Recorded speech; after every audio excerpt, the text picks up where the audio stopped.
October the 28th, 1951, the supercharged Alfetta of Juan Manuel Fangio wins the Spanish Grand Prix. No one knew it then, but a chapter of motor racing history had ended. In fact, one had to wait until July the 1st, 1979, nearly 3 decades later, before a forced induction engine would again win a Grand Prix. In between time, various factors contributed towards the falling from favour of this technology, which had largely dominated Grand Prix racing since the mid-1920s through to the start of the 50s. If they have equal capacities, a forced induction engine will give more power than a normally aspirated engine because it takes in more oxygen and therefore more fuel-air mixture, and that will give it more power. That's why the sporting regulations have always had to try and find a balance and therefore impose a capacity handicap on a forced induction engine, supercharged or turbocharged. In 1951, this handicap was 1-3, and the turbocharged Alfetta with 1.5 litres had more and more trouble trying to beat the Ferrari, which was 4.5 litres. Le compresseur était un volumétrique qui était entraîné par le moteur lui-même. Alors le moteur développait plus de 400 chevaux, mais il fallait 150 chevaux pour entraîner le compresseur. C'est-à-dire que les organes internes du moteur devaient délivrer les 400 chevaux dont on avait besoin pour entraîner les voitures, plus les 150 chevaux du compresseur. Pour ne pas casser les moteurs, on utilisait de l'alcool qui est un carburant particulier. Il a une qualité exceptionnelle, c'est sa chaleur latente de vaporisation. C'est-à-dire que quand on introduit de l'alcool dans un moteur, on absorbe la chaleur de ce moteur. Et on refroidit en particulier tout l'intérieur, la chambre de combustion, les soupapes, la tête de piston. Et c'est comme ça qu'on pouvait faire tenir des moteurs qui, sans ça, auraient été beaucoup trop sollicités. So, Alfa Romeo pulled out at the end of the 1951 season, and forced induction engines disappeared from Formula One. But towards the end of the 60s at Indianapolis, forced induction engines reappeared, no longer supercharged but turbocharged, a technology developed in the aviation field. Le turbocompresseur est un accessoire qui s'ajoute au moteur. Voici le turbocompresseur, il est composé de 2 parties, une partie turbine et une partie compresseur. Les gaz d'échappement rentrent à haute vitesse dans le carter de turbine et entraînent la roue de turbine. Voici la roue de turbine.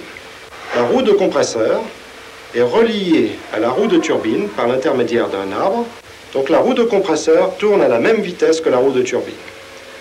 La rotation de cette roue de compresseur permet d'aspirer les gaz frais à l'extérieur et par rotation de comprimer les gaz frais vers le moteur. In the 70s, motor racing's governing body had reduced the handicap of forced induction engines by 1/3. At Renault, Jean Terramorsi could see the advantages of this and pledged to take his company to the peak of motorsport, but he came up against the scepticism of his superiors. Fortunately, he found an ally in the formidable person of François Guittet of Elf. Les gens de la régie nous ont dit on ne le fera que si vous nous le commandez. Et on leur a commandé le premier moteur, 300 000 francs. Et ce moteur a gagné. Alors, ce moteur, c'est amusant de savoir qu'on a reçu une lettre du numéro 2 de la régie à l'époque qui a dit à mon patron de l'époque, c'était Jean Prada, il a dit mon cher Jean, on va faire ce moteur parce que tu le demandes, mais 1, on ne pense pas que nos carrières sont capables de le faire. 2, on ne sait pas ce qu'on en fera. And thus was born the Renault Elf team, using the 2-litre V6 which would win European championships in Formula 2 and sports cars. But for Terramorsi, whose ambitions were higher and greater, this was just a step on the ladder to greater achievements and goals. J'ai un souvenir en 1973 où, à la demande de M. Terramorsi, qui était notre patron, la régie Renault, à course à l'époque, qui m'avait demandé d'aller faire un stage de 2 mois aux États-Unis, en Californie, et où je désirais comparer un peu ce qu'était le sport automobile aux États-Unis à l'époque avec ce que nous connaissions, nous en Europe, ce qui est notablement différent. Et surtout m'informer, dans un 2e point, des connaissances du niveau acquis en suralimentation. The plan comprised 2 phases. The first was to win the Le Mans 24-hour race with a turbocharged 2-litre V6. It didn't happen immediately, but after an experimental outing in 1976, the second effort only just failed, but the third in 1978 was successful. At the same time, a secret but parallel program was underway. Gérard Larousse had taken over from Terra Morsi, who had retired due to ill health, and he had put engineer Boudi in charge of the development of a Formula One version of the Renault engine. C'est une étude qui a été assez vite dans la mesure où il ne s'agissait que de modifier certaines caractéristiques d'alésage et de course du moteur pour le ramener à 1500 cm3 et puis évidemment quelques ajustages au niveau des admissions des échappements. Once again, Elf's support was needed in order to get the program underway, as Renault's cautious directors were loath to invest in it. But Guité wasn't afraid to do so. Jean Terramancy à l'époque a eu l'idée de faire en turbo, mais là aussi les gens de Renault nous ont dit bah on le fera que si vous nous commandez. Alors j'avais rien, on n'avait plus rien sur notre budget à l'époque. Et j'ai été voir un garçon qui s'appelait Roger Clairet qui tenait le budget de la préconisation et on lui a dit Roger, il nous faut 500 000 francs. Et il a dit mais pourquoi faire? Il a dit un moteur de Formule 1, turbo. Et il a dit mais c'est fou ça. Et donc je ne peux pas payer ça sur le contrat de préconisation, mais on peut faire une facture essai de moteur performant. Et ça a été le début de l'ère du turbo. It was in November 1975 that the 1.5-litre Formula One engine made its first track appearance in great secret, hidden under the huge engine cover of a Le Mans Alpine sports car. In March 1976, it was fitted to a modified Formula 2 Alpine. This test car, driven by Jean-Pierre Jabouille, would run on various different circuits without attracting too much attention. Fortunately, it seemed. Le tout premier tour de roue que j'ai fait, c'était au Ricard, je m'en rappelle très bien. Et puis quand je me suis arrêté, je ne savais pas comment dire aux ingénieurs que c'était impossible, ça ne marchait pas du tout parce que, en fin de compte, le turbo, il se mettait en route juste dans la ligne droite du Ricard. Ça veut dire qu'il fonctionnait 10 secondes, même pas. Surtout un tour de circuit, donc je me suis dit, je vois pas comment on va arriver à faire un moteur qui fonctionne sur tout un tour, parce que là on était vraiment loin du problème. Et puis ce qui s'est passé, c'est que tout de suite Bernard Dudot m'a dit non mais on va essayer des turbos différents, ça va peut-être changer. Et effectivement, ils ont mis des turbos différents et ça a changé énormément. Testing continued until the great day, July the 29th, 1976, when Larousse was given the green light to go ahead from Bernard Arnault, the new president of Renault, who was 100% behind the project. The construction of the first real Renault Formula One car began at the end of the 1976 season, under the direction of the quartet Castaing, de Courtens, Guénard and Jabouille. But the pitfalls of engine development and the Le Mans programme delayed the car's official competition debut to July 1977, the British Grand Prix at Silverstone. Under the somewhat mocking eye of the competition and the general public, what was to become a long and exhaustive programme began, and it would take exactly 2 years. The power was there, but it wasn't easy to harness, and reliability was difficult to find.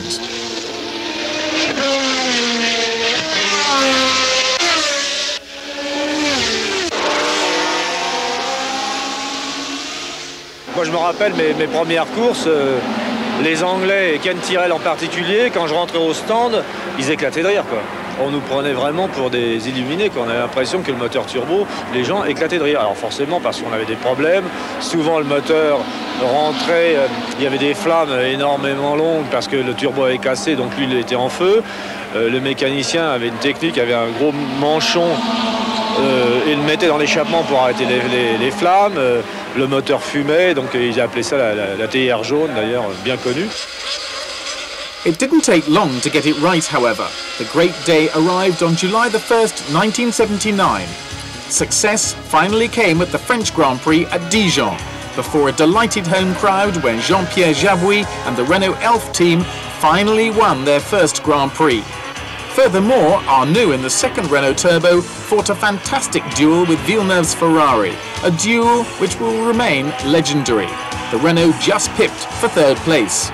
As in rugby, Formula One can be a hooligan sport played by gentlemen.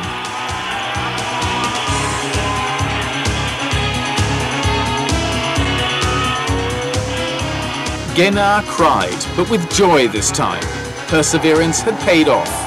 Until then, the trials and tribulations of the Yellow Teapot had been followed with curious condescension by the English team owners, who, under the umbrella organisation of the Formula One Constructors Association, held political sway in Formula One. They appreciated the increased media coverage that the involvement of a major manufacturer such as Renault brought with its huge means of communication, the more so when they were able to beat their cars every Sunday. They were delighted that Renault were able to promote Formula One for free. That was their kind of business.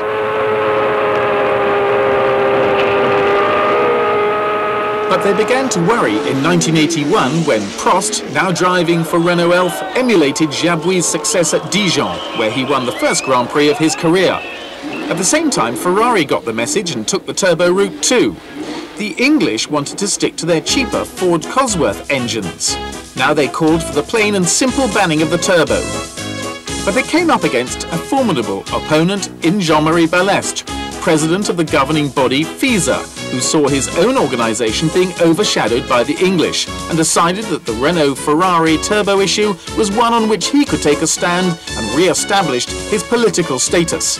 And so began the FISA-FOCA war, a sometimes colourful but usually merciless conflict which was to last 2 years. FOCA, threatening to create their own rival sporting authority, boycotted the 1982 San Marino Grand Prix. The field was reduced to a meagre 14 cars, although in reality it was a Renault versus Ferrari duel. Prost and Arnoux on one side, Pironi and Villeneuve on the other, the four of them putting on a fine show until the Renaults broke. Then the Ferrari drivers found themselves in what turned out to be an unhealthy battle.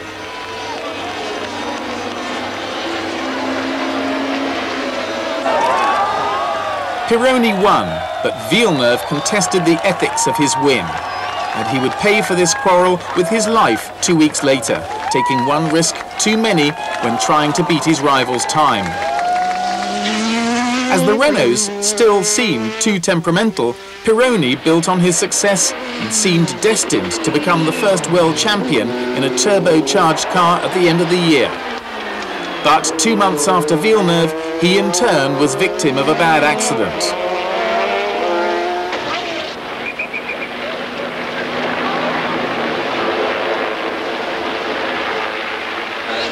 And as Renault weren't in a position to take advantage of Ferrari's bad luck, it was finally Rosberg who delayed the inevitable outclassing of Ford Cosworth's V8.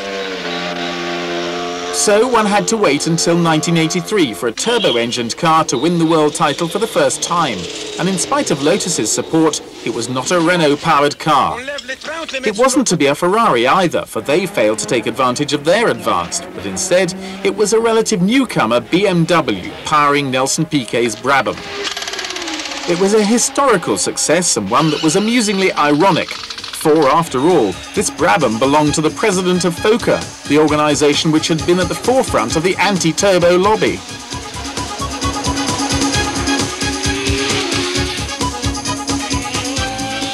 Even so, the pioneers of turbocharging weren't beaten until the very last Grand Prix of the year at Kyalami, after Prost had dominated the first half of the season.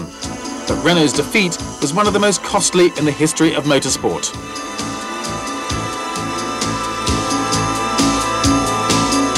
Their programme wasn't perhaps tackled with all the necessary foresight and thoroughness required, but it is a fact that it was Renault and no one else who revolutionised the technology of Grand Prix engines and demonstrated that its progress was in the right direction, against the authoritative advice of such well-known companies as Porsche and Cosworth.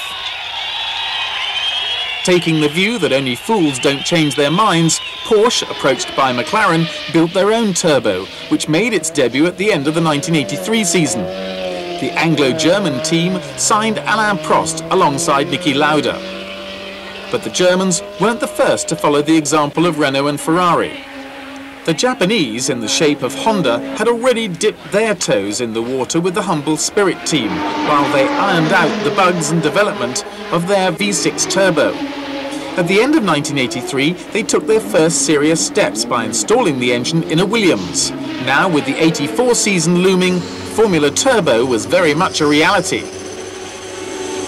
The new generation of turbo engines outclassed early models such as BMW's 4-cylinder, and even Renault's V6 was a little long in the tooth now.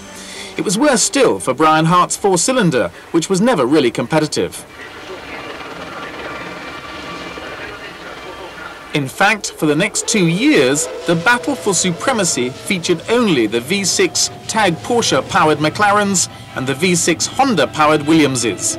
The advanced technology of these engines, plus the advanced chassis and the team's organisation, meant that none of their rivals had a chance. But in 1984, it was McLaren and the TAG Porsche which totally dominated, taking 12 victories in total, a remarkable record in such a competitive environment.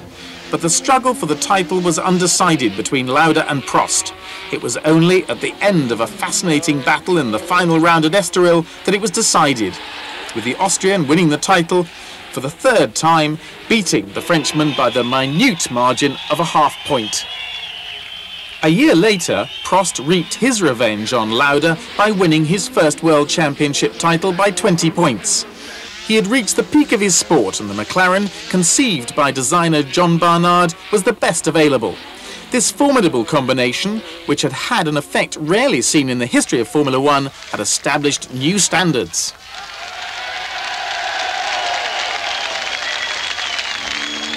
But by 1986, Honda's engine had made up ground and was now superior to the TAG Porsche. Prost was hard pushed to retain his title against the combined efforts of Williams drivers Mansell and Piquet. Fortunately for him, apart from his talent of getting the best out of his equipment at all times, circumstances would also come down in his favour.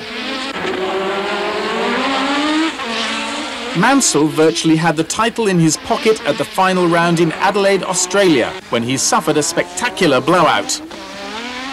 And against all predictions, Prost, beaten on paper, became the surprise winner and just held on to win his second title. But it was very close.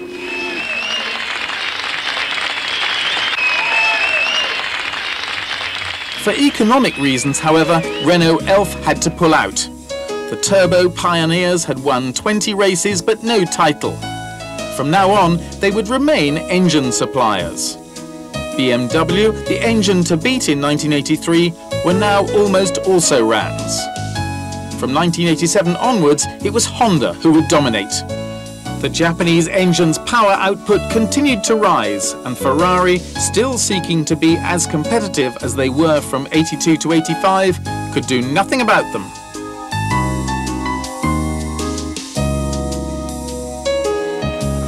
Only McLaren could occasionally rival Williams, but the Porsche engine was at the end of its development, and the Honda took the upper hand.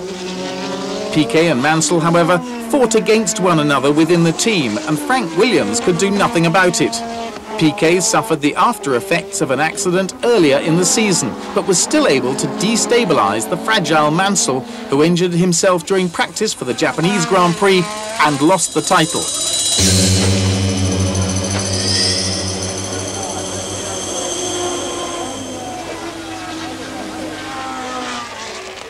This inter-team battle upset Honda's management.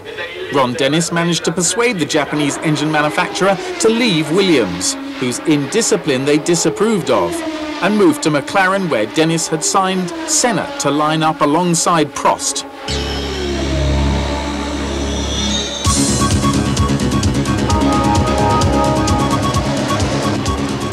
But even though the Japanese had put their money on the right team, they were not to find things any more calm at McLaren. They had jumped out of the frying pan and into the fire, for Dennis was no better at controlling his hotheads than Williams had been.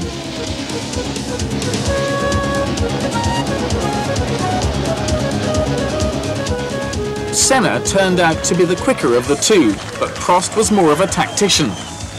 They won one race after another, and McLaren enjoyed almost total and unprecedented domination.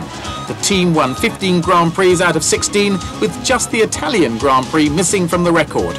Senna crashed out.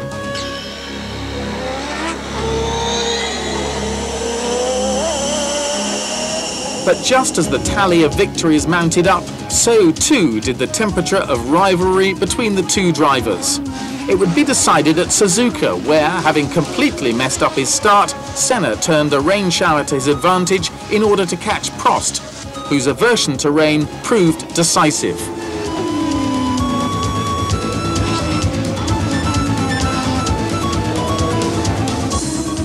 It was the final blow. Prost was beaten, Senna was the new champion. Sometimes rash, but often inspired, the Brazilian had beaten the Professor. Honda had finally won at home and reigned supreme in Formula One. The top leading man has a strong will to win.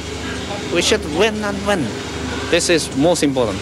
To make the organization very simple and in a practical manner, they can judge and they can do. This is the second thing from the organization point. And for the budget, you should not give too much. And in a very severe condition, even budget, they can cultivate their strong, challenging spirit by themselves, using their wisdom. But this determination, allied to the staggering progress made in electronic technology, promoted an astonishing rise in performance, which alarmed the governing body. From 500 brake horsepower in 1977, Senna's Lotus Renault in qualifying form for the Monaco Grand Prix in 1987 had close to 1500 bhp, almost a threefold rise in power in 10 years. A circuit such as this, in terms of safety, seemed totally inappropriate when it came to that kind of progress. By this stage, there was also clear domination by Honda, with no one coming forward to challenge the Japanese company. FISA listened carefully to the arguments of those who remembered the good old days of what was Formula Cosworth and pleaded for normally aspirated engines again.